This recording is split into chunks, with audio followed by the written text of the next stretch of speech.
as the accesses to this area. And the county gave us some approval to give us a green light that that would be something they'd be open to.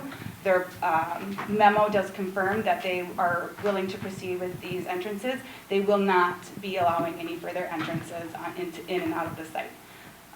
It's a matter of the high volume roads, high speed roads, so it's outside of our hands, it's outside of any applicant's hands. It's ultimately the county. I wanted to reiterate, in the staff report, we do talk about that Outlot B, and we realized that it didn't have street frontage during our staff review. And we saw that driveway easement that was on the plans. And so we now are requiring a right-of-way. We're not going to require the road be built, but just have that right-of-way there for access if that's needed in the future. So your ability to access that site is not going away. Snowmobile trail, it's not an official city snowmobile trail, so I can't promise that that's going to stay there any longer. I'm sorry. Can I talk about that for just a second? Okay. So I just came out as the Parks and Recreation Director for the city of Shakopee, and we had a lot of amazing snowmobile trails, and if you're familiar with Shakopee, it's developing a lot. We worked with the Snowmobile Association down there in order to make sure that it's part of our character, part of our life, and so we got to figure out how to make it happen. Part of the way that we did that was we directed some of it through our park areas or along our trail areas, and so maybe the routes changed a little bit, but people still were able to find access, and I'm sure we'll be able to do that here. All right, so I'm going to try to really speed through the rest of it, but anyone feel free to contact me after the meeting if I go too quickly for your question. And she's going to run through these quickly because I've asked her to allow me to take a break. So. Public notice radius is 500 feet from the edges of the boundary. Everyone within that 500 feet did receive it because it's the city that sends that out. So we can provide you with the addresses that fall within that radius and confirm that when it was sent out. Make sure skip that. Just to clarify, the proposed cemetery is not being approved with this application. They will have to come in for a site plan once they're ready to move forward with that cemetery. They have not provided us with enough information for that to be approved as part of this plan. The Kathradi screening issue, I apologize. I was informed incorrectly. We can certainly make them put up the screening from. I don't think that's going to be a problem if that's desired at this time. Water drainage is engineering's domain. They can't make anything worse than existing conditions, and I know there's been a lot of effort to try to improve things, and maybe your engineer would like to speak to a bit more about efforts made on that regard.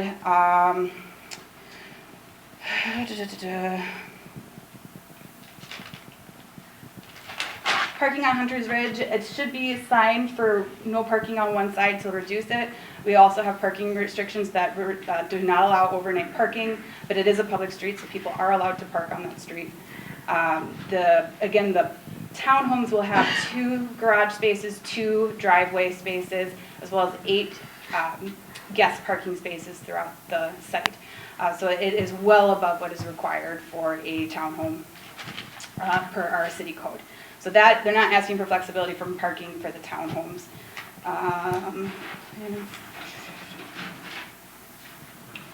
I think I can live with missing the other ones, but if anyone feels like did not answer their question, please contact me, and I'd be happy to discuss things with you. God bless you, and with that, we're going to take a 5-minute break. Thank you.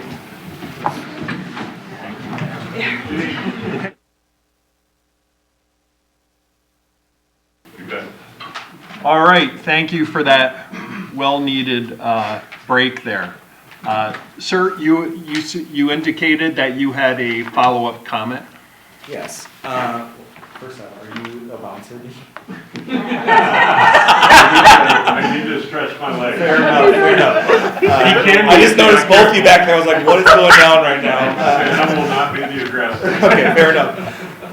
Excuse me. So, one of the things that we did not talk about tonight, I think is relevant given a concern of traffic, is that it's not as if this development is going to develop at 100% of its intensity, the second if it were to be lucky enough to get approved. we're anticipating, based on market conditions, it could be anywhere between 10 and 15 years before this entire thing would be really built out. So this isn't like we're coming at it and expecting, every bit of this to be constructed day one. I just want to point that out because I do think it's relevant, is that while it is a big change, it's incremental just based on how the market takes the project, or looks at the project. And the second thing I wanted to mention, and if you would entertain it, would just be a bit of an explanation on stormwater, because it is something that was brought up tonight. So with that, I would introduce Mark Anderson with Samatech, our civil engineer. Sure, thank you. All right, good evening. As Josh said, Mark Anderson, civil engineer, and we've been working on this drainage for quite a while. Good share of the last year, but it's really helpful to get the residents' input, because there's always nuances, especially when you're converting a farm field to a development. And so I just wanted to give an overview in that we're not just putting in a bunch of parking lots and letting the water go. There's actually 6 ponding areas around this site, so literally 1, 2, 3, 4, 5, 6. And so it's all of that ponding that's going to help control that runoff, both for the smaller storms as well as even those 10-inch rains that he was talking about. It's important, and it has to work. And so what's unique about this site is the water actually goes in 3 different directions. It's coming from the south. So there's a 12-inch tile here this yellow line represents. We need to maintain that, or you'll have a new lake in Corcoran. So that's important, and we're going to route it around the development and off to the east through a new pipe around the development. We need to maintain the flow to the south. We're also going to route a new green pipe here to the east to a ditch that's on the east side of 116. We're by no means sending everything to the west. We've got two new routes here in yellow and green. We are going to maintain the flow off to the north after it goes through the ponds to help control that rate, so it doesn't leave the site, with any more intensity than it used to. The Cathratis brought up some good comments about the area along the cemetery. I was taking notes. It's easy for us to direct this water to the wetland area so it doesn't impact their farm fields. So we can certainly do that. On the other side, this is a little bit of a tricky area because it's low now, and I'm sure in heavy rainfalls there's water gathering there now. And so we're maintaining that same path. That's important, but we're also putting another pipe in here. So if it doesn't flow out naturally the way it's supposed to now, there's another pipe to drain it out of there. And the other thing is, some of this church property actually drains to it now. We're going to turn that drainage and send it the other way. So maintain the path, add a pipe, and then run more of it to the south. And so that's kind of an overview of our plan. It will get reviewed and approved not only by the city, but the watershed also reviews this from a kind of larger scale level than just this project, and looks at what's going around these properties. So it's a pretty extensive process to make sure this all works. And so we've completed the preliminary design, but we can still make these sorts of adjustments with the public's input to make sure we get it right. And I will add, there is a stormwater specific engineering memo. It's about 2 pages, and they must comply with the edits required for our city engineer team. So it's definitely not a done plan at this point, but it is something that is being reviewed extensively. Absolutely. Great. Thank you. That was helpful. So if I could just say, first of all, Natalie, thank you for this report. I found it to be easy to follow, especially given the complexities of the application. I know that you did a ton of work on this, and I'm certain I speak for my colleagues here that we appreciate your hard work, so thank you. Obviously this application is involved if my colleagues up here are agreeable to this, I think that it would make sense for us to break our discussions down into the core parts of the application. I think we should first discuss the comp plan amendment, and then from there, maybe we can combine the discussion of the rezoning application, PUD plan, and preliminary plat. Does that make sense? Are you all agreeable to that? I just figured there's so much here, maybe if we can kind of organize it into little buckets. Sure. Does that make sense? Okay. Yep. So, Can I ask a clarifying question? Natalie, you had said of course. we would go through and we would approve each one, or it's recommendation of, if any of them are to be denied, the entire thing is denied? Yeah, Or is that correct? Mr. Chair, Commissioner Lynn, that's a great clarifying question. So essentially, we're talking about a pretty different plan if the comp plan amendment doesn't get approved. So I would say if that's how the discussion starts, that we don't want to approve it, then you're basically would be a motion to recommend denial of the project. I would caveat that with, you may want to consider discussing the PUD plan, and if there's any benefits and flexibilities that you think are still worthwhile to discuss. Technically, that wouldn't be the recommendation forwarded to council, but I would try to summarize it as best as possible. If there was anything constructive that could be forwarded to council if they disagree with that recommendation, because they have said in the past that when they get that flat-out denial, it doesn't really help them inform the negotiation process, which is the point of that PUD. So I would say you can certainly decide right off the bat that if you don't like the comp plan amendment, you want to recommend denial of the project, but I would still probably have some discussion on the proposed flexibilities and benefits of the PUD plan. And then we could go from there. Otherwise, you could go line by line to recommend approval for each item. Thank you. That's helpful. So what I would like to do is, I'd like to discuss the comp plan amendment first, and then we can go on and we can discuss the rezoning application, PUD plan, and preliminary plat. Natalie, am I kind of representing these components accurately? Okay, all right, thank you. So I'd like to start with the amendment to the comp plan, and I'll just say, and I think I'm right on the law on this point, that if we choose to recommend denial on this part, the parcel that is subject to this request cannot move forward, and we have no discretion in that the following rezoning application would have to be denied because it would be inconsistent with the comp plan. Am I accurate in saying that? Yes, as it's Okay. currently proposed, we can't redesign the site for them. So what I understand from the staff report and the presentation is that this part of the application concerns the northern portion of the development. This portion is guided public, semi-public. What the applicant wants to do is re-guide this property to conform to the surrounding general mixed-use parcels and kind of detach it for planning purposes from the parcel with the church. Do I have that correct? The portion that would be re-guided would be detached from the church, yes. Okay, thank you. Who would like to start the discussion on this?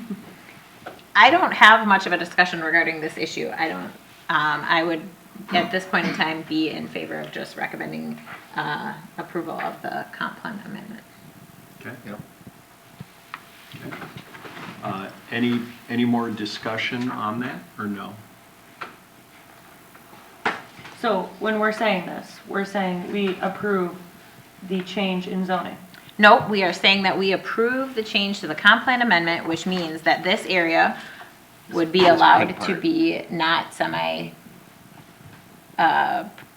public, It'd be mixed use. right? It'd the be, pink- yeah, that pink so part. we're rezoning it to mixed use. Not yet, the comprehensive plan is re-guiding it, so you have your, Okay. yeah. So All right. we're getting there though. Thanks, We're only thanks, okay. We're only And recommending. yeah, and something. thank We're you. getting there. Thank you. Baby steps to the All elevator. right, sounds good. Okay. So Natalie, I have a clarifying question. The re-guiding would not happen for the whole parcel with the church, just the northern part, correct? Just the northern part carved out In the pink. plat. Yeah. On page Okay. Yeah. 7. So then the only thing that stuck out to me about the comp plan amendment is the question of whether the property that would be re-guided has been subdivided.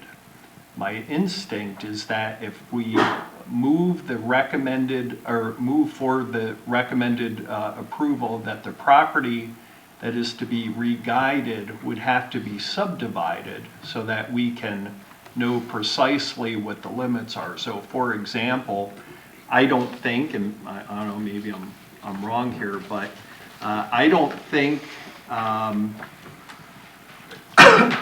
but I don't know that it is legal to have one parcel that is guided two separate ways. I Mr. see. Chair, it is legal. We have several properties that are guided multiple ways.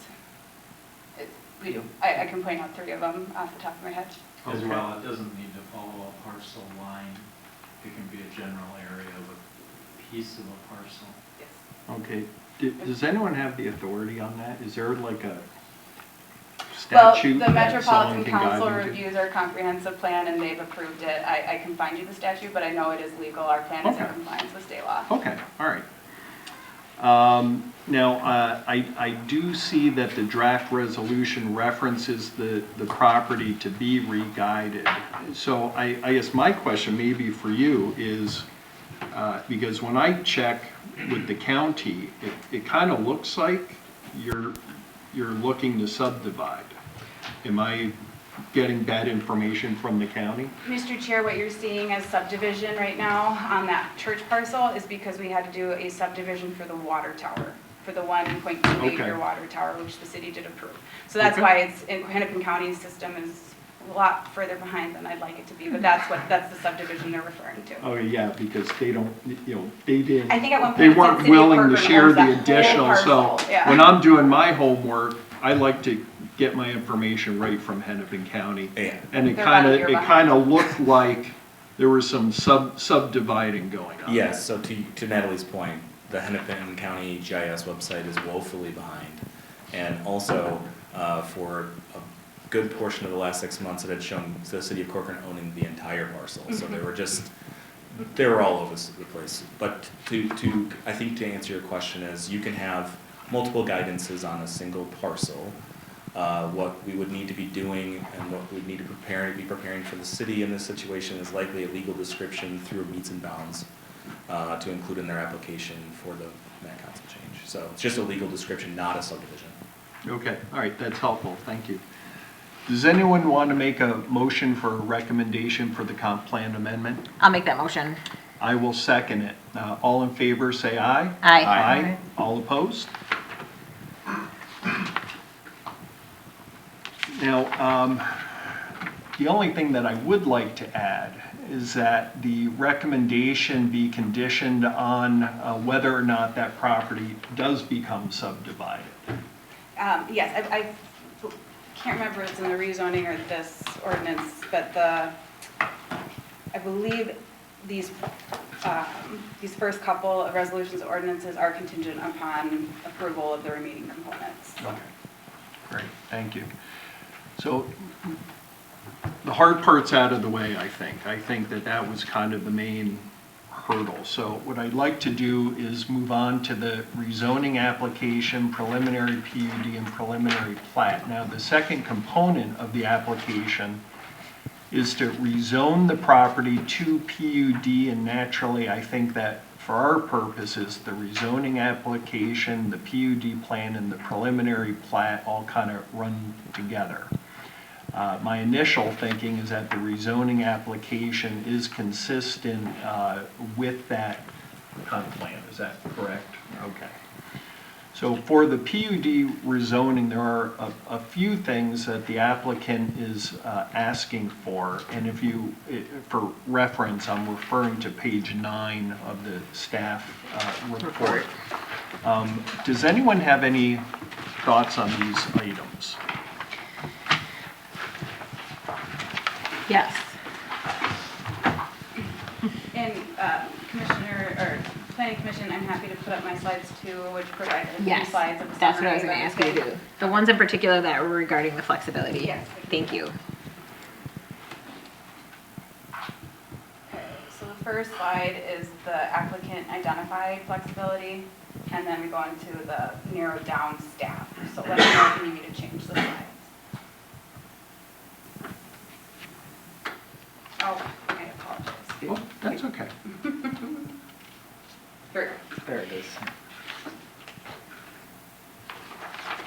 Do you want to start with the ones that we don't have an issue with, or only bring up the ones that we do? Like, how would you like to proceed? Okay, However you'd like. I'll just take the bull by the horns. There you go. Okay, so in terms of parking reductions throughout the project area, I don't, especially with some of the proposals at the state level regarding what cities are going to be allowed to do in the future, I don't think I have an issue with that. One question that I did have regarding the townhome unit that's at the farthest north end is where is the guest parking for that? And maybe I missed it on the maps in here. No, you didn't miss it. They provided revised plans after the staff report went out. Let me see if I can pull it up. Why don't you keep talking and I'll try to pull it up. Okay. And then just a red flag to me, or a concern, it was brought up that this really is the first development kind of in this area. So it really is, aside from anything that's been done by the city, it's the first development that we're reviewing within the Northeast District Design Guidelines. So talking about the flexibility with regard to the parking lot, where is it, if I'm looking, you know how we were requiring the planters or the plantings Flexibility to within. shift required land. Yes, thank yeah, you. the second from the bottom, right? Right, and so I guess I just have like a little bit of a, because we spent so much time on the Northeast District Design Guidelines. And so if there's some meat to that can be communicated perhaps? Commissioner Brennan. So the Northeast District is kind of my baby, and I do not want to see deviations from it. However, the trade-off was supposed to be, because of the shape of this parking lot, and I'm going to try to... And we're talking in particular about the one that kind of arcs around the Yes, corner, this would okay, not be a flexibility granted anywhere else, it would just be the shared commercial parking lot. okay, And the reason why I kind of, I conceded on a staff level, like, okay, I can see the argument there, is because of the shape of this parking lot, 15 bays here isn't gonna be the same as 15 bays here. Sure. And so I would like to see more of this, where we have a unified pedestrian pathway. Okay. So I have asked them, so part of the conditions is, all right, we're gonna be flexible, so make a pathway here, make a pathway here, make a make pathway them make here. sense Yeah, uniformly. make it make sense where we're gonna make that deviation, and then I can see the argument on staff level. So that's the thinking behind that deviation. If they're not gonna do that pedestrian connection, then I wouldn't wanna see that flexibility. Okay. I appreciate the additional information regarding that. And then, as far as a closer view of the townhomes, I already forgot what your question on the townhomes. Where is Sorry. guest parking, or the additional Okay. parking given for? Do you guys? Yeah, there's. It's in the center? Right, Okay. Yep.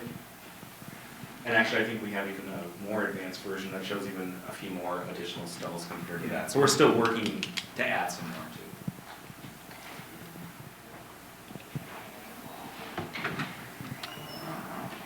All right, I started the discussion on parking, y'all. I mean, I can keep going, but No. feel free to jump in. Yeah, so we find ourselves here, and to quote your kind of beginning statement, it's true, you manage change management. For our community, as you can feel, this is a huge change. Unfortunately, Jay, I think your point of, the density, if we meet it here, we don't have to meet it elsewhere, doesn't drive a lot of relief to a lot of people that are coming here, particularly expressing concerns today. But I understand and I respect that our community is growing, and we have a need, and senior living is one of them. One thing about this application, in the beginning of it, it grounds itself in that this is a vision to have a senior living community and resources for our community. I think there were a few things that made me concerned about how we may not be directly hitting the mark on that, in that 60% of the residents, based on my math, wouldn't be seniors or wouldn't be dedicated to have to be 55 plus based on age restriction. Now, I understand the research is that, senior citizens want to live in multi-generational communities, so I understand that too. But, as we think about a city and our vision for the city and the flow, we have a downtown aesthetic vision, potentially. We have, areas of higher density particularly mapped out. And I'm curious as to, if we are to make our mark with multifamily housing, and it's this far west, where then the transition is, it's rural agricultural farther west from here. I'm unsure if particularly we see the benefits as listed in the proposal to our community of why particularly this spot for multifamily housing, based on, the benefits we would need to see as a community. I know there were some benefits listed, but the other piece that I just wanted to bring up as well, Met Council density requirements. Met Council, we've seen recently, is going to go through its own restructure and potential revamp of the plan. I'm not saying that factors anything in our current decisions, or should it, but it is a fact of when we think about making decisions today versus 30 years down the road, does that change or does it not? I'd be looking for staff's perspective on that, given that is an ongoing and relevant current situation, because it's guiding a lot of this project and the reason behind this project, okay? Yeah, if you'd like me to answer. Oh, I've got more, but go ahead. Okay, all right, no, I can definitely take down the question. No, please. You want me to answer? Okay, Yeah. I'm sorry. So as far as the multifamily density, just keep in mind that the GMU multifamily buildings are allowed by right. Yes, So yes. so that really isn't where the flexibility is being requested. It's to have the townhomes, twin homes, and villas to actually have this. So as far as why on this site, the city's already said we want to see residential units on the site. And we want to see it with that multifamily density. So really the question is, are we okay with allowing to have a lower density product on the site as well? And that's part of the reason why we have to have that GMU, that PUD to the GMU, because the GMU did not contemplate lower density products. It only contemplated multifamily housing. So the district standards are just not making sense with those additional uses. As far as the multifamily density, as far as the Metropolitan Council density, whether or not that impacts our 2050 comprehensive plan, if I'm understanding the question correctly, and it would. So what would happen is when we get our system updates next year, I believe is when we start the unofficial process, before the pre-process, before we actually start the planning process. The approved density and built out density, all of that gets factored in. So if we were to approve the density here, 641 housing units, that absolutely would go towards how many housing units are average in the USA. And potentially there might be some wiggle room. I can't answer that for sure without doing the math.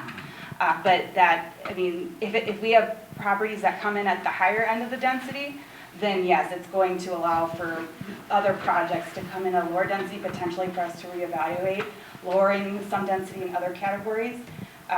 So to what extent, I couldn't tell you, but Right. it would definitely be factored in with the update. Right. Could I make a comment on that? So new to the conversation, but not new to comp plans. I was, in a different city when we were doing the 2040 comp plan. But the decisions, I think, if you go back to the 2030 comp plan and what happened in the 2040 comp plan, the density push doesn't get less. I think that's a fair statement. Sure. So that's an important factor. So in terms of expectations on multi-use, it's been guided. I don't think it's going to get less. I think there's actually going to be a push from that council to get more dense. And so having density already constructed helps us with future calculations, if that makes sense. The flexibility point that Natalie made is actually asking to become less dense, not more dense. Right. Yeah, so just clarifying that part, that's important. And in terms of when you talk about what you want the vibe of the community to be, having that go from less dense, what's currently the Hunter Ridge neighborhood, to a less dense townhome, to a more dense, that's actually what you want to see happen within a community, is that transitional from less dense to the multi-use, more dense. So that this is an attempt of the developer to not have that abrupt change from a neighborhood to high density right there on the cusp. It's a transitional effort, is how I would communicate it. And I just want to say I appreciate the effort. Where I think the in hindsight, which always makes things clearer, it maybe wasn't even the best place to say let's go from 5-acre lots to 44-foot wide lots. Unfortunately, we're here. We can't do anything about it. Well, I mean, I should say this, to go from 5-acre lots to high density. So the fact that we can go from, a larger lot to a 44-foot wide lot to then a multifamily housing, it actually is, it is a thoughtful, it's appreciated. And I believe that even though that's not going to land like a benefit to folks in Hunter Ridge right now, in reality, facing what the reality is, it actually is it is a benefit. So, I guess the one thing I do just want to say, I don't know where we're at, and I feel like we've kind of been going in circles, so I might just be all over the place regarding some of the flexibilities. I appreciate the meet. So then at that point in time, I would agree that if there's some sort of uniformity, not just for the pedestrians' benefit, but also the visual uniformity of the parking lots, I wouldn't have a problem. I just really feel like we wanted to put all that stuff in place in the Northeast District so that we wouldn't have to be making those deviations. But I understand once there's more meat on it.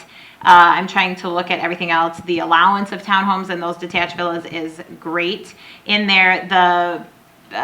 Is the garage width on those villas, is that considered a flexibility? That was something you mentioned, Yes. and it ends up being like 70% of the front. Yes. Right, okay, And, yeah. And to someone else's point, 20 feet, is that even too Right. small? Well, So okay, Yeah, so do we care and- about the? And I'm gonna throw this out there, that not only that, but sometimes we're asking people to keep 3 trash cans in those driveways along with 2 vehicles, or garages, because now we're forcing organic, right, so anyway. So all these things to say that, once you get this, I just wish that there was a way to the end user is who we want to try to keep in mind right now. And so what is it going to be like for folks who are going to be moving into these places and then having to use these places and function in these places? And so I don't love the idea of 70% of the front of a house being the garage, but I think at the end of the day, if we're asking someone to keep in their garage what they're going to be required to keep in there, I don't see how there would be a way to, with them in mind, get around making that flexibility. So in that regard, I guess I am okay in considering that flexibility. The only other option, I suppose, would be to do larger lots with a little bit of a larger home, right? So that the 70% wasn't a garage. But other than that, there's not a way to get around the fact that. No, especially because we, as a city with the PUD ordinance, we said we will not consider setbacks of less than 15 feet separation between 2 detached structures. Yeah. So that really does it starts cutting in. And my concern is I think it makes absolutely no sense to have single-family homes that we're going to mandate less of a garage than twin homes and attached homes that must have a minimum garage. I think it makes sense when we're talking about large houses. It makes less sense when you're trying to talk about something more compact for senior living. Okay, so again, I apologize if I'm jumping. So if I wasn't clear, like, I guess I understand the need to allow some flexibility there. Monument signs, I know some people really care about monument signs. I don't know. I'm not I'm gonna let somebody else pick up that mantle and run with it. But here's what I will say: there have been some neighborhoods, high-density neighborhoods, where I feel like there are just it's an overload of signs everywhere directing you like to each direction. And so I guess I would just say I'd be on the side of fewer signs, how those signs are divided, in particular regarding the split footage, so that you can have it on two sides of the building. I don't have a problem, allowing that kind of flexibility. The one thing when we talk about uniformity that kind of was like weird about that, the townhome area or the row home area, is that there are like 3 or 4, I think it's 3 different sized units. And just aesthetically, I think, I would make a recommendation to pick 2 lengths or two and go with it, right? But to kind of have, I think there's only 1 unit that's like 3, and then the rest are kind of, a different number. And so I think just to keep things consistent and visually aesthetic, I would recommend picking 2 sizes and sticking with that, and then seeing how you can get that to fit in there. Okay, where else are we going here? Jump in, you guys, if you got stuff to say. Could I ask a question about the drive-through component of the application? It looks like there's maybe some gaps as far as how it's gonna be buffered. It was mentioned like the commercial space will serve the community rather than like attract. What's the thought behind what would go there? Are there constraints on what goes there? And how do you think you're gonna buffer that? Yeah, that's a great question. So I think, Natalie did a good job in the staff report of just illustrating kind of, I don't know if you want to put up a plan, just how difficult it would be to kind of go away from a drive-through fronting a public road on this particular site where we have public road. It's just, we're kind of going to be in that situation, really wherever we site this building. I don't have a business in mind that has or like that we're in contact with that is a specific user. Okay. But our intent is basically to utilize this 50-foot setback and provide some additional landscaping that would essentially buffer out, seeing pavement and order boards and things like this. And then balancing that landscaping and screening with the need for, say signage on the top of this building so that you can see, oh, that's a Starbucks, Caribou, whatever that would be in that situation. So the idea would be, hey, I understand if I understand the Northeast area correctly, the idea would be, you're not seeing a whole bunch of queued up cars as you're driving by. It's meant to be a little bit higher end, and we're buying into the Northeast area too, in terms of the architectural standards. It's really just, we're stuck. So the next best option for us is to utilize softscape and landscape material to kind of buffer those views to a drive-through. And then nice segue into some landscaping stuff. I just had a question. We did just pass that buffer zone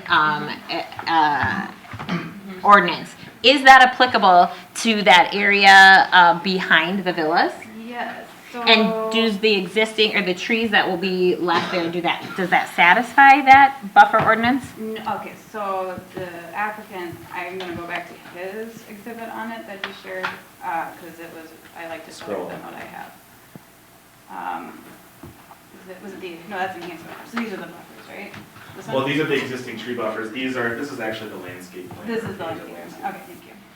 So it does apply on pretty much everything besides the wetland area by the church. And then there was some screening approved with that cemetery, and I apologize for the misinformation on that. But if the Cothrotties want that back up, then we will work with the church to get that, or not back up, but get it up in the first place to close that out. So that'll be added. But right here, there's a buffer, and they're proposing the 30-foot buffer with a fence, and then there's some plantings in there. And then this, all of this would have a buffer. This is an existing wooded area that would remain, if I remember correctly, that all up. Yep. So that would count towards the buffer. But yeah, honestly, everyone's been really struggling to meet this buffer ordinance, and this is the Okay. first plan I see that has it ready to go from the Okay. get-go, so.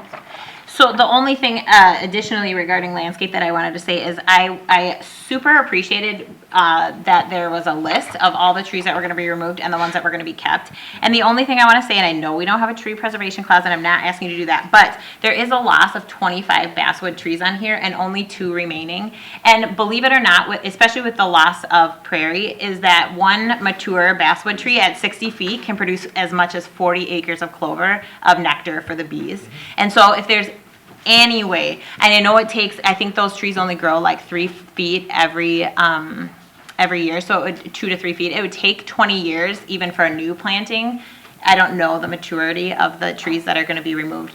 But the Northeast District has those landscaping design guidelines, but if there's a way that some consideration could be taken into what is replaced to offset what is lost. Sure, so if I'm hearing you correctly, is to try to match the species as best possible Right. with a replacement, where they're not, Right. an invasive species, for example. Correct. So like Chinese elm, we're not gonna Yes, replace that, but- thank you. Okay, Right, but like I think oftentimes folks like to go with things that maybe grow at a faster rate, or like they're the lilac bushes, that kind of stuff that are ornamental. And I just would like to see an effort made to make sure that we're considering maintaining what's, Sure. replacing what's lost with something that would be valuable. Obviously, we're losing maple trees too, but that requires human intervention to create syrup from the maple trees, so I'm not bringing that one up. But obviously, the bees will just take nectar from where it's available Yeah. and then produce that honey, and we have a lot of beekeepers in this city. So that was just one thing I wanted to mention. Mr. Chair, if I may, no disrespect, I need to go. I'll sit through this again next week. I look forward to listening to you guys on the way home. Thank you for everybody that was here and everybody that is still here. We are listening. It sounds like we've got a pretty good collaboration of things going on.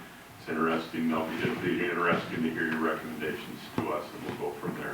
But I wish I had more ability to stay up, but I hit the road at 4 a.m. in the morning, so.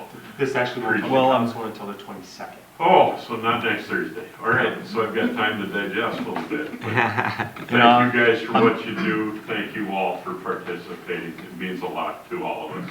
I'm sorry to see you leave because, all of our best work is in the 9th. So it's coming up here. I'm gonna keep So listening. you're okay, you keep listening. I'm sorry, please. Thank you guys. The last thing that I'll touch on for a moment is just, it was mentioned in the neighborhood meeting, the idea that there would be some sort of a park area for these residents living in the multifamily housing. And I see that we're doing cash lieu in hand, so I just wanted to ask, is there a plan then to say, hey, we want to, on our Parks and Trail or whatever, to have this area through a walking path connect to some kind of destination park area? It's okay, I'm it's just late. loving this meeting tonight. Anyways, they do have a little bit of a tot lot carved out behind the church. It's not quite clear. There's really no design details at this point, but it's like an earmarker, and it is a hope that they would have that available. And then the market rate apartments are required to have like a courtyard, some type of recreational Pickleball was mentioned, on yeah, site. yep. And so that is part of the reason why I believe they have designed the buildings the way they have, in these S shapes, so they can have that courtyard space, Okay. which might include pools or some type of a playground or something. Again, that part hasn't really been fleshed out because we don't have an end user for these, we don't have. A buyer in mind. Yeah, Yep. we don't have the buyer, but that would be finalized, and it would be required that they have some kind of recreational space on site for their residents. And then, as far as our park system, that underpass is going to allow for a connection. Diamond Lake Regional Trail will connect to the east. And the Oswald Farm property is zoned business park, but the concept plan for that is coming imminently. And they have, what's shown on that plan right now, it includes the pathway, so there's a connection to Bellwether with some public plaza spaces as Okay. well. And again, those might not be a playground, Sure. but they might be a nice Green place space, to go read. throw a ball. Yeah, and then, and eventually it would connect through Bellwether, and there are public park spaces in Bellwether. So Okay. there actually will be, that underpass will make a significant, and obviously the underpass, they will not be building, that's a Three Rivers project. But having the easement in place and having it finalized as part of this will allow for that to move forward as fast as possible. It is government, Yep. but, and then, it would eventually connect to additional park space. Okay, and then last question, will the CUP for the daycare at Hope still continue in the midst of this? Yes, okay. I can certainly clarify that in the resolutions, but yes, that would remain.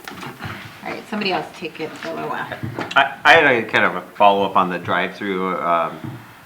Again, just thinking of some of the precedents, knowing this is our first foray into Northeast District standards. So I know that we're, I think by the standards, that wouldn't be allowed. So I guess why wouldn't we just say, just remove that from the plan, and now you don't have to worry about it, the enhanced. I'm sure it limits the use of it, so certainly financially it makes sense, but I'm just thinking of our standard was there for a reason. Is it allowed drive-throughs? Drive-throughs are allowed, it's that they can't abut a public right-of-way. However, it's not a Northeast District standard, it's a GMU standard, and honestly, I'm ready to throw out the whole GMU after all of Oh, that's not part of the Northeast. Trying to make Don't things say that. Don't say So that. that's not a Northeast. We're in the middle of it. Yeah, no, I know, but what I'm trying to say is that's a GMU standard, so it's not a Northeast, Oh. it wasn't something that came out of that public participation process. Okay. But it is a standard we typically have for drive-throughs. In this case, there might be an argument that could be made that there's two street frontages, so where, and with our stacking requirements and all that for a drive-through, where would we put the Yeah, drive-through? yeah. I was more thinking of the Northeast, because that was one of the questions, like, which do we want to lean towards? And I kind of want to just say, from my perspective, the Northeast standards would be, Right. and it's kind of what you were saying too, but it's, but I think we just would want to lean towards that. We all invested a lot into that one. Yep. So, okay, scratch that, then, doesn't sound like that's necessarily applicable. I mean, I like the idea of the screening and all that. I'm just kind of like, we put a lot of effort into the Northeast District standards, so anything we can do to not deviate on our very first development, because then it'll be like we're referencing, well, we did it for St. Therese, so we're gonna have to do it for everybody else, and then our standards aren't standards anymore, and it's just, everything's a And variance. if I may, I mean, we've continually basically committed to the Northeast area standards with we think it's actually, not only is it a high standard, or it's gonna basically make this whole area more desirable over time. So I feel like, you gotta recognize that you have a church that's gonna be there, and the people that are developing this, they're not going away. This isn't an investment for them, they're also going to be here. So they want high quality development around them as well. So we would, if we had to pick between the two, we're with Northeast area Yeah. standards on our side too.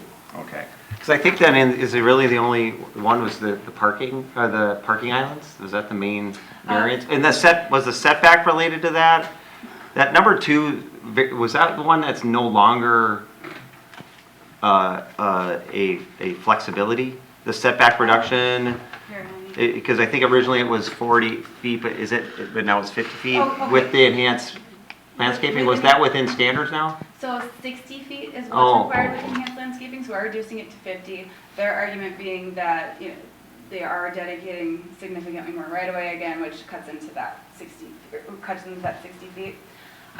Whether or not that's up to you to deliberate upon. But yeah, the 50 foot is what is proposed. But was that one of our Northeast District standards? No, that's just our typical. Just a normal standard, okay. The only huge deviation is really those parking islands, and they would still be required as prescribed in everything but that shared parking lot. That shared parking lot does seem to have some considerations that may make sense to allow for that deviation, especially if it could enhance the safety for people walking from their cars. I know that the ice rink in Shakopee has, their parking islands are lined up, and it's so nice, and most people really, and it's, when you're driving through a huge parking lot, it gives you a space to actually see people crossing, instead of just kind of not knowing where to look. So I really enjoy it, so I think there's a good argument for it.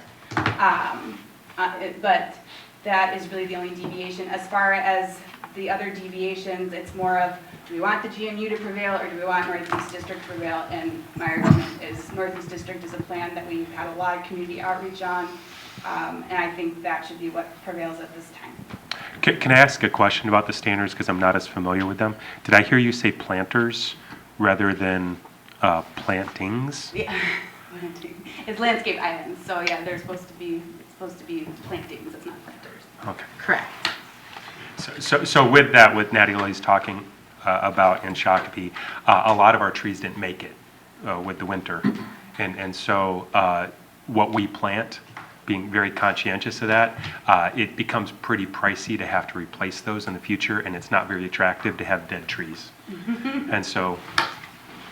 Wonderful. I'm thinking about the flow, and I appreciate, and I didn't think about it that way of, you know, you have townhome, then multifamily, like transitioning it nicely. And then you think about our plan, and farther west is rural. As of right now, it's planning to stay rural. Of course, we know it may not, right? Residential, right? Mixed residential to the west? So the Guided. property directly west Is is guided. guided mixed residential. Okay. And then as far as, I think that is the MUSA. That's the music. Yeah, and then everything else is rural residential. Yep. Yeah. So what does that flow, like, just strategically, right? Like, what does that flow feel like? If we've got a parking lot, we've got a couple drive-throughs, we've got a couple apartment buildings. I'm just wondering, like, how does it not feel out of place there versus in some type of downtown vision? My second question would be, thinking about this strategically, and sorry if I'm beating a dead horse here, but if we meet our density goals here, what do we have in mind for what is changed impact to other areas of our city? What are we thinking about as our next 3 plays ahead, right? Versus reacting.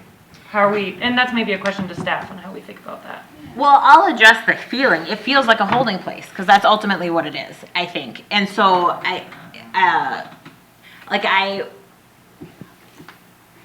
in terms of how do you transition, there's just going to be a cutoff, because that's where that boundary is. And I remember at the time that we were considering the in the Northeast District design guidelines, there was roads that had been selected, and I remember at the time there is, right, if you pass the Cothrades, there is a property that's like 2 acres that's stuck right in between the 80-acre parcel to the west and the Cothrades, and they're like, what do we do? Because the MUSA line cuts right here, so our property lacks value as a residential home, but it can't be commercial yet. And so I think that that's just some of the pains of having a MUSA line run right through your city. And I don't know that there's anything that we can do about it. So I think why it feels in the middle of nowhere is because that 30 corridor, this is the first development to go up. But once, if you look at the comp plan, or how it's guided, all of that area around 30 is, correct me if I'm wrong, but it's like the upscale commercial buildings for corporate offices. And so I think when you begin to think that that's essentially what's going to go in that corridor over time, then it doesn't look so out of place. I think if you drive down 30 and you hit right before where the connection for 610 will be, there's all that. I mean, that's everything that's going in there right now is all 4-story plus apartment buildings behind the AutoZone, and some of it back in that tree line even, and there's still a field in the middle of it, and so it does kind of look out of place. But I think it's just kind of the growing pains of being at the point in development where we are. Yeah, this is on the end. This is on that far end of that section. Right. I don't know that there's a way to do it differently. Yeah. Well, I guess so Because of how it that was leads zoned. me to a question, because I'm pretty sure I'm not understanding this right, so I'm so sorry. But you had made a comment of like the density, there was no other way to do it other than for it to be multifamily. There was no way to hit the requirements. And where I'm confused is because it was a range. It was a guided, it was 8 to 30 30 units per acre. multi-use. Okay? And it requires multifamily units to get to that. To even hit that. Yeah. So, but also to your point relative to having this parcel seem like it's out in the middle of nowhere right now, it's also where the water and the sewer are.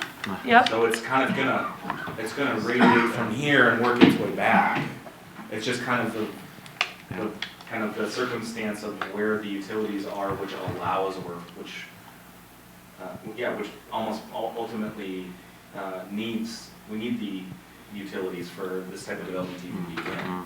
And to Natalie's point, once again, in the middle of the field right now, but there's applications or there's going to be concepts that come to the city council in short order here that start to kind of paint this vision out as it moves further to the east, and that's imminent.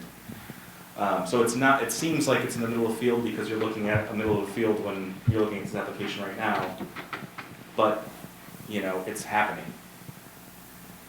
There is more growth going to kind of work its way back east.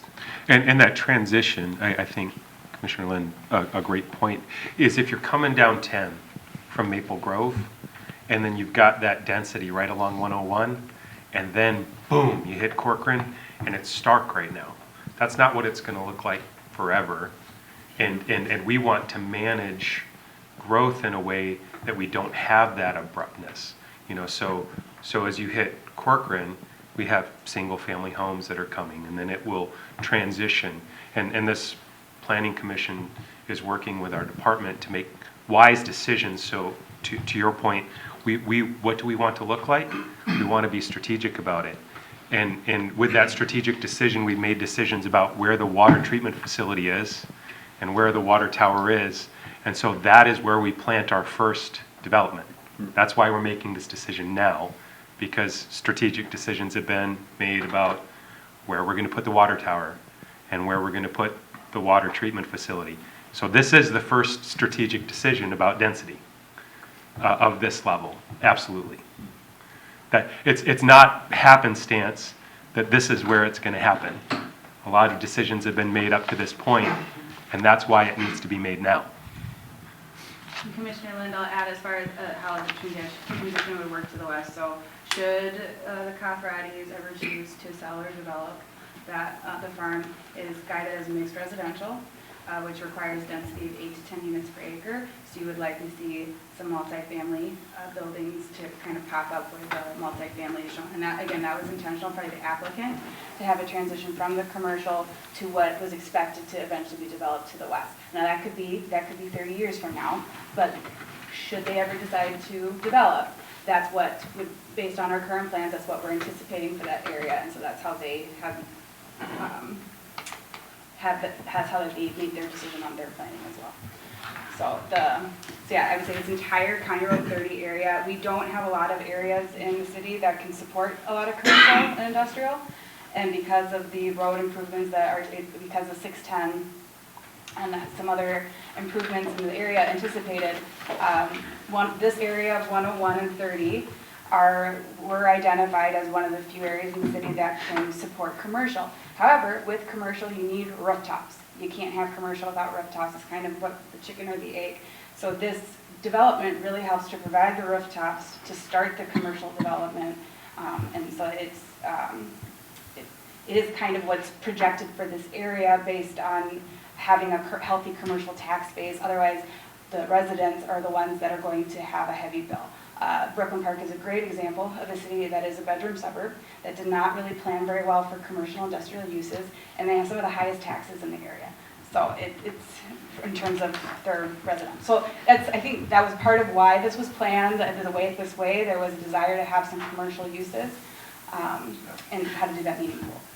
You brought up something that just spurred a comment that you made, Commissioner, which is, of these units, a fair amount are not age restricted. And so I just wanted to speak to that. One of the biggest constraints to actually having senior living and senior housing constructed anywhere is an employment base. And to be able to draw people that can be a CNA or something like that in these facilities. So when we're having discussions with senior developers, that's actually one of their chief concerns. Where's your rooftops? Where are you getting our future staff members? How are we going to have these buildings operate, with kind of people living in the area that don't have to commute from Brooklyn Center, Brooklyn Park, those kind of things. And so that's one of the important pieces of trying to build kind of a critical mass of people that can also help to work at some of these facilities. I could speak for way too long on kind of the issues or the difficulties with developments of senior right now, but employment is at like the top in terms of the ability to recruit and retain employees within kind of a worker shed, we'll call it, of an area of one of these facilities. I understand. I made the comment because it felt like the marketing and the foundational vision from Hope was senior living. And if I run the numbers, 60% are not Yeah. dedicated to seniors. So that's why I made the comment.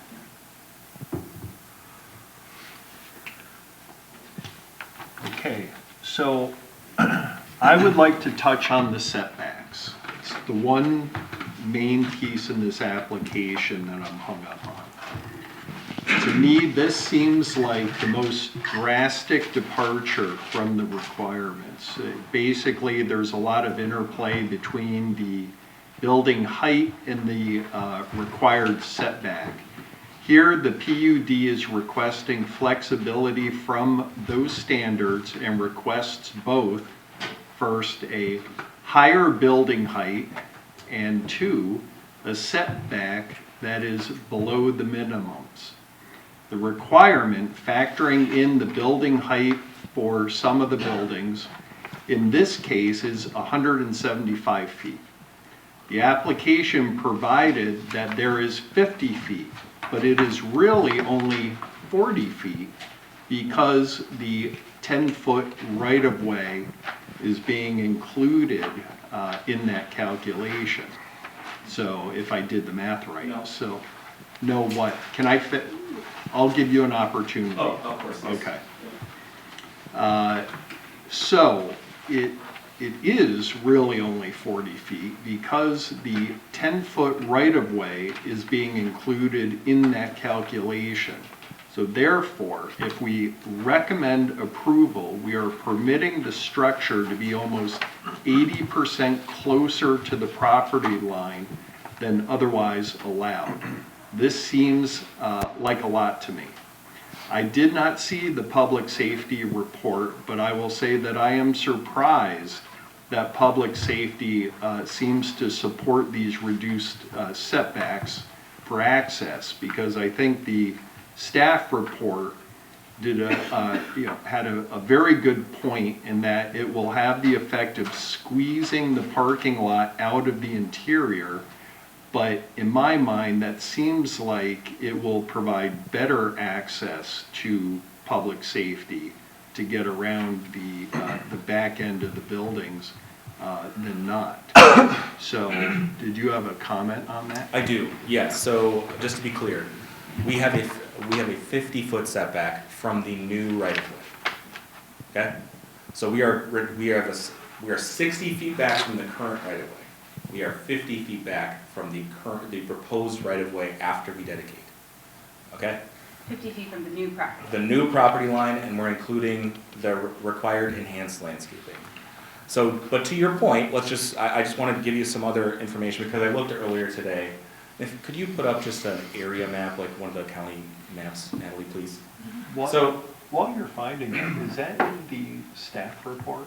Or So is this a I new called it out fact? a couple times that it was 40 feet by my measurement, or because there was a dimension on there that was throwing me off. And when we had a call on Monday, and he's like, I don't know what's going on with that. So that was something he's confirmed, that it is 50 feet from the new property line. And they are confident in that to the point where that's the standard they're asking to be held to. So they're not asking for flexibility of 40 feet setback, they're asking for a 50-foot 50 setback. feet. Okay, Yeah. and what is the current requirement? With enhanced landscaping, it'd be 60 feet.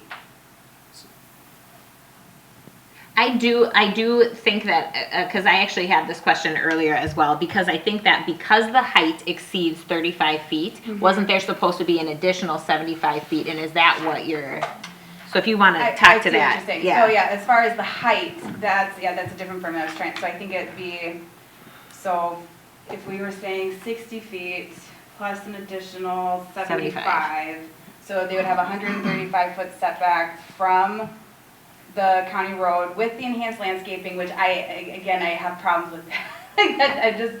That seems like that, I don't like the GMU, I'm just gonna make that very clear.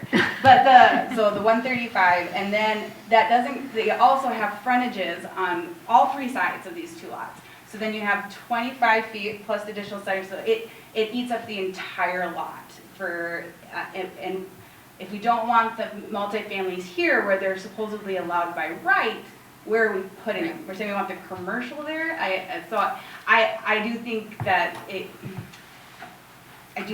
can make some sense that there'd be some deviation. I don't know of a multifamily building that's below 35 feet in height.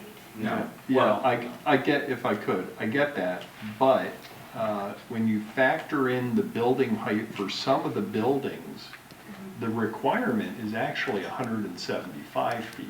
No, it'd be 135 from the county road. Because it's 75 feet for an additional 15 feet of height.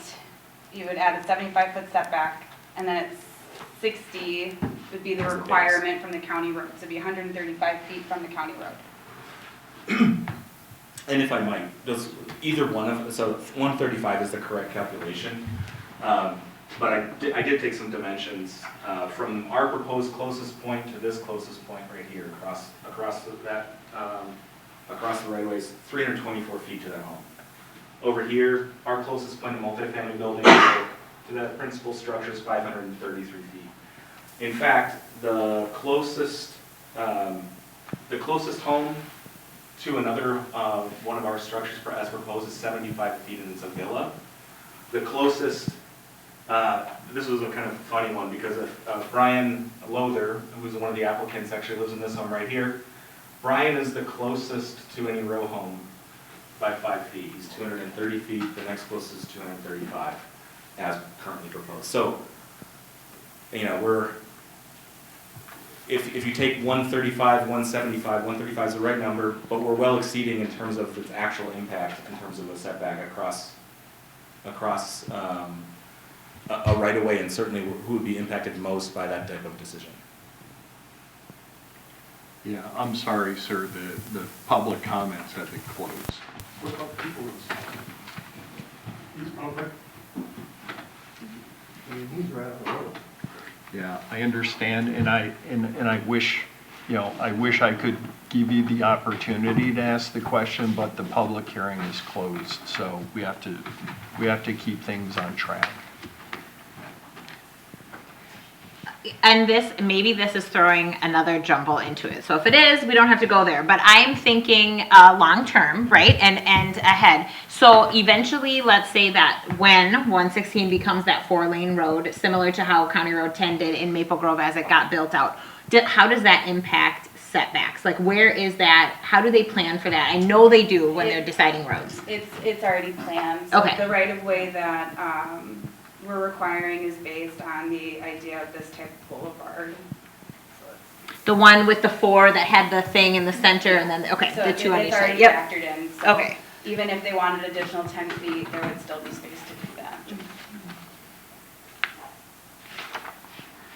Well, I guess I'm curious to hear comments from my colleagues with respect to the setback issue. I think it's a big ask, and I'm just wondering if you think we should be flexible. How flexible are,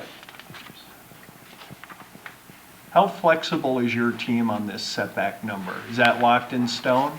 It's Because actually- I think it's kind of a big ask. Yeah, well, I mean, respectfully, I mean, we're really tight on this, particularly on this multifamily building, just by virtue of where, like as Natalie mentioned, where we are with the other road on the western boundary of it. We're kind of hemmed in the same position relative to Oswald Farm Road. We're kind of hemmed in pretty tight.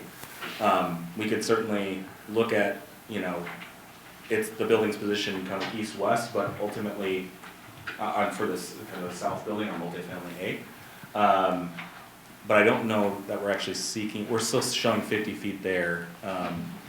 In this situation, 50 feet, we feel like we're adding a bunch of additional landscape buffering here to try to mitigate it, and then plus I just feel like our impact relative to the distance to the adjacent homes are kind of a situation where we're making the best with what we have with a kind of a narrow parcel as it's shown. We're already showing like a ton of underground parking in that situation. That is a very tight site. It doesn't, I don't know that it kind of looks like it when you're looking at an aerial, but that entire basement of that apartment is going to be parked. 2 rows of underground parking there, and then also the surface parking. We're just really hemmed in there as long as we can't stretch that building any farther south because of the trail location. We can't move farther north because that's where Hope Way is. We have what we have in that location. If you were looking at it strictly as numbers, it looks like a big ask, but in the context, I don't think that it is a large ask. Also, I guess I just wonder why we care about screening things from a county road rather than like, if it to me was a neighborhood, I think that I would be like, well, that's a big ask, right? And I know that there's a reason behind that. I think about the residents who will live there, right? And I think about how close some places are getting to, even to County Road 10, the apartments that my kids always joke because we drive by and we can see what people are watching on TV. So all that to say, my greater concern would be, is that enough? And if that fits within kind of what's standard or what's expected for that sort of market rate apartment, if that is something that someone selecting to live there is going to be like, oh yeah, that's pretty typical, I guess I would not have a problem with it. Does that make sense? Yep. Okay. Thank you. I look at this, it's stated in the report, in exchange for flexibility, applicant proposes the following public benefits. Architectural transition, we talked about. Construction of Hope Way, which could arguably, in the future, provide relief from traffic in the future. So I'm not sure that one currently states. Coordination on existing right-of-way to allow for more economical constructions of water utility lines. Improvement of existing drainage conditions for neighbors. Establishment of significant tax base, provide a trail easement, a vital link for future development in the city of Corcoran, flexibility in applying required landscaping, and flexibility to bypass the parking island parking bay requirement. Public benefits. Do we have reactions or thoughts?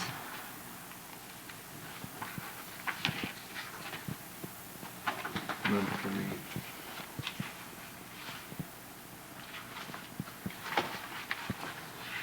Any more discussion? I feel like the things that have the few things that aesthetically or whatever were concerns, I feel like I've addressed. So as long as you feel like you've got them, then I am ready to transition to the next phase of this, which is to end the discussion and then just make votes or recommendations. That's where I'm at. Okay, does anyone have a motion? Can you just advise us on how a motion gets made under the discussion? Do we have to be so specific as to say amendments? Or can we just move forward and believe that recommendations are going to be made? Specific, I would amend. The one thing I really heard from you as far as what you would like added is some language as to replacing, and I don't know how we would put it in resolution. Right, and now it's late and we're trying to come up with it. Replace species removed with a similar species in the landscaping plan. And I don't know if it's hard to identify to the extent of what we mean by that in terms of like, do we want 1/3 of the plants? Right, do we have to quantify it, or in the spirit of it, can we just move forward with Yeah, I mean, some kind of confidence? Honestly, Right. we're gonna include it regardless if it's included here, because I think it's a good idea regardless. But if it makes you feel more comfortable, we just do a 1-to-1 replacement of anything that if we take down the basswood tree, we plant a basswood tree. Sure. So basically, wherever possible, that it's not an Right. invasive species or Right. a non-marketable tree Sure. or something like that, I'm fine committing to that. Because Wow. I think it's probably, well. I'm like, I don't know that anybody else has ever been We're that already amenable, doing it. so. Well, So honestly, I'm just a little taken back. I am because we have the quantities already, Right, right. it's adjusting the seasons. Okay, that would be, I mean, that would make me, I just feel like that is an effort that is not made by everyone, and so it would be appreciated. Can I make just a few more comments before we close the discussion too? You know, on behalf of, I mean, we had a full room here tonight. There's people that feel and express a lot of opinions, and there were a couple themes, and I don't know how we appropriately document or reflect it in the application or consider it in the application. But, you know, the traffic could not have been more brought up and relevant to people who live here and try to commute every day and work here. The traffic study doesn't say so. Okay, well, I don't understand how that can be so different than the reality of things. And, you know, instated in here in the staff's, and there was absolutely no mention of it. And it says that this plan development will not create any excessive burden on parks, streets, public facilities, utilities. Technically, that may be true, is what I know we're hanging our hat on. But I don't understand how the reality and the study can be so different. So what can we do to try to figure something like that out? So part of the condition is the improvements that they have to put in the county roads to support. So they have, like and I didn't do a good enough job laying that out, so I apologize. But as part of the feasibility study, as well as part of the engineering memo, they are required to do offsite improvements so that County Road 30 and County Road 116 can support the influx. So with those improvements, it does not require a burden. If we were not suggesting those, or I'm sorry, it does not create a burden. If we wouldn't do those improvements, then yes, it would create a burden. But with those improvements, the streetways would be able to support the additional population and traffic going to the commercial site. I wish we could have addressed that when the group was here. It's hard for me, I'm sorry, but it's just such a larger conversation than our individual city. And what's frustrating and should be called out is that more money is given to Southwest Transit rail, the light rail, than given to the county roads out here, and that is not an at this level conversation. So I hear your frustration and I hear everybody's frustration. And if there's anything that I could recommend doing, it would be to apply pressure where the pressure could result in some kind of change. And I just don't know that it's here. I mean, I know that it's not here. Wanted it to be documented. And then the other thing would be too, and I don't know if this is a city thing or what, it's just for food for thought later. In these types of big changes, PUD proposals, widening the notice distance We actually to a already half doubled- mile. We've already doubled it. So it does, the city had is it at what is- about 300, and so now we went in about a year of debate with city council, moved it up to 500. It would be, a policy change with council, but at this point, the 500 is what we agreed on to start. And it's difficult to start saying, well, this application, we're gonna do 500, this one, we're gonna do 1,000. No, sure, it'd just be like all PUDs, for example. Yeah, so that would be a policy change with the council, and we'd have to adopt it by code. Mm-hmm. Might be appropriate, just a thought. Yeah, Okay. I mean, my general it seemed like in general, this aligns to what it's meant to be in this area. Apartments are, by right, this is what you can build here, and that's what they're building. So it doesn't seem, I say this for others, because there's not a lot we can do about this apart from some of the flexibilities. The rest of it is how it's meant to be used, so I hope others kind of realize that, like, you could say, well, it shouldn't be, we would rather they don't go to 18, houses per acre or whatever it is, and get the lower end of that. But we don't really have a lot of wiggle room on that. The range is the range, and so if they're building within the range, that's what's allowed. I mean, that's kind of where I'm landing on this. I mean, apart from the setbacks and maybe some of the landscape islands that are, these flexibility things, most of this is not the flexibility, it's just what they can build. So I just hope others realize that here, that there's not a lot we can actually do, because that's what's been documented on the plan, so then people buy land because that's what they're told they can build on it, and then they go to build on it, and then we can't really say you can't build on it, because that's what, we, the people, and some of this unfortunately is Met Council, has said you must allow this in this area that we call the MUSA. If you want city water and sewer, then you must allow this, and there's not much we can do about it. And other things like roads. Yeah, and other things like roads, yes. Like, Could I ask it, oh, I'm sorry, go ahead. I'm sorry. Could I ask a clarifying question? You know, the application is, you know, I want to make sure, is it, you know, 50 feet without including the 10-foot right-of-way? So it's a true 50 feet? Right. All right, but the application is 50 feet including the 10-foot. So there was a confusing dimension on the plan that the applicant has committed to fixing. They are Okay. asking to be held to a standard of 50 feet from the new lot boundary. So Okay. after we take out the right of way, 50 feet from our new property line. Okay.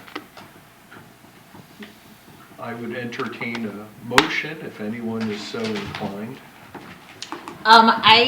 Okay, so it's gonna be rough, right? But, I would say that with the things that we have discussed, that I would make a motion to approve the remaining resolutions, which include the rezoning, the preliminary plat, and the PUD plan. There you have it. I will second that. I think there's an ordinance for rezoning too. So the resolutions and one ordinance, so. All resolutions The following. rest of the stuff. All of them included. I will second that motion. All in favor, say aye. Aye. All opposed? Aye. The motion passes 3-1. Oh, there's a little more. Thank Yeah, you so much all for attending. The rest is kind of housekeeping, so.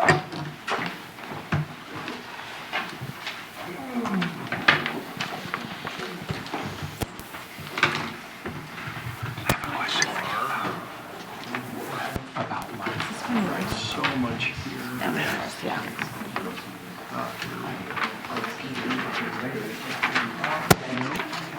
Other business?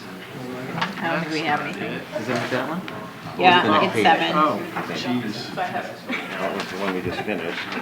Other business. Other business. None. It appears there is,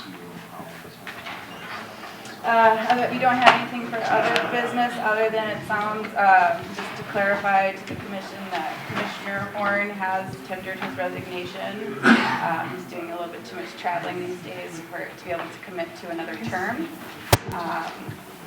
And my understanding is Commissioner Van Den was also up for reappointment. Are you? I'm just gonna let it expire, Okay. which is the end of the month, I think. Yes, so we have 2 seats as of next month that are Well, we open. still have a month to pressure Jay, so Yeah, well, don't that's- let that go. So just wanted to call that out. There will be a resolution recognizing your service that will go, the city clerk helps coordinate that, so I'm sure she'll be in touch with that, but. we're hang sorry that to on see your you go. wall. We are sorry to see you go.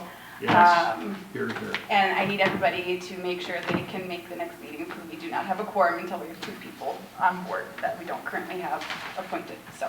What is the next meeting date? Next meeting is March 7th. I will. Okay, that's good to know. Yeah. Okay, I will be out of the country until the 8th. Cool So, vacation? what? Someplace cool? Yes, I mean, Dominican Republic. sorry. I could potentially like apply and then resign or something, if that makes sense. Sorry to create You know what I'm saying? Do it, do it. So, does they that all make- of a sudden you one just last take dance. Bon each meeting. Well, because it's super selfishly, but once you hit a groove with a group of people, Yeah, then yeah. you're not rehashing some of the same stuff, Jay. Jay. Don't do this to us. Just kidding. So, I hate to be the bearer of bad news, but I am scheduled to testify in Phoenix, Arizona, the afternoon of March 7th. I can be here. I'm the most reliable thing ever. I go nowhere. Show now. Well, you have Okay. Is there, I would imagine there would be, is there flexibility in moving instead of a Thursday? Could we do a? Tuesday the 12th, is that available? What- I what's your could do Tuesday look Tuesday like? the 12th. Man, you guys, okay, well, I have to, March the 12th. March. Oh, March 12th. hold on. I can do 12 or 13. I'm so glad I brought this up. I am It too. could potentially work for me, but I need to make sure that that is a week that my husband is living in Minnesota. Fair enough. Yeah, I can do the 12th. What about the 11th in case the 12th doesn't, oh, you have to make sure it's a week that he's here. Okay, all right. Would you be able to confirm? I would be able to confirm with you, yeah, like this Okay. week. Perfect. All right, Otherwise, so we let's need a tentatively babysitter plan on come March over. the 12th. So no Feb meeting, is that what I we're could thinking? do- No, it's that I would need somebody Okay. to stay with my kids and take me to So then are we- everywhere else that they have to go. We do 14. Jay would be available. Is that what I'm saying? So then would we not do February then? We're- This is February. Today's February 1st, Oh my God, right? sorry. Okay, yep. Yeah, I could let you know by tomorrow. Perfect. I would really appreciate Yep. that. Thank you. All right, right, let's that's see. Planning project update is, if there's any questions. I have no questions. Yeah, you were saying there's a concept plan coming for a business park? Where is that at? Is that on Altamont Family Farms is east on County Road 30. the one right across the way? Literally across the street, and I think it's gonna make that trail connection, I think Oh. it's gonna make it go sooner. Oh, okay, That's so it my is hope. where That's my that hope. trail would be there, But yeah, okay. it's right here. That farm right there, okay, fascinating. Yeah. So that's, I believe it's See? going the 22nd. Hey, you're not ready to be done yet. And city council report, liaison Baron Camp is not here. So with that, We just have one change to the, Liaison meetings. Yeah, I'm just the gonna move it schedule. up. I'm gonna do next week, Yep, I can't. and Commissioner Lind will do the 28th. Yep, So okay, Drummond is on the 8th. No, what? yeah, Okay, Yep, Drummond's on the February 8th. 8th. Yep. Okay, and then Vanda Nighty will not be able to do the 14th. Oh. So we kind of, But you might have some new people by then, right? it's possible. But I what you don't could know. do is shift Lind to the 14th. I can't. Can and- you make the, Oh, no, you you can't make do the I'm 14th. on my honeymoon. March You're 14th. coming right back, you're going That's out what of the town, Dominican and then you're going, Republic oh, good. Okay, listen, I agree, I'm hitting the beach I a lot this I can spring. Leave me alone. Enjoy Okay, it. okay, so we have Drummond on the 8th, Landerman on the 22nd and March 14th, and then Lind on the 28th, and then, And the 11th, she's and back the to back. 11th? Yeah, I can do it, yep. Okay. But And then I feel And we like- might have some people by then. It's Yep, just, sure, yeah. Just kind of a worst case scenario. Otherwise, then you could, if you're amending it without, then you could throw me in on the 25th, so that it's not Lanterman, Lanterman, Lind, Lind, Lanterman. I can do that. Whatever works. Yeah, okay. Okay. Did you follow that? All right. All right, is that it? Yeah, you just have to make a motion to adjourn. I will make a motion to adjourn. Can I get a second? I will second. All in favor, say aye. Aye. All opposed? Good night.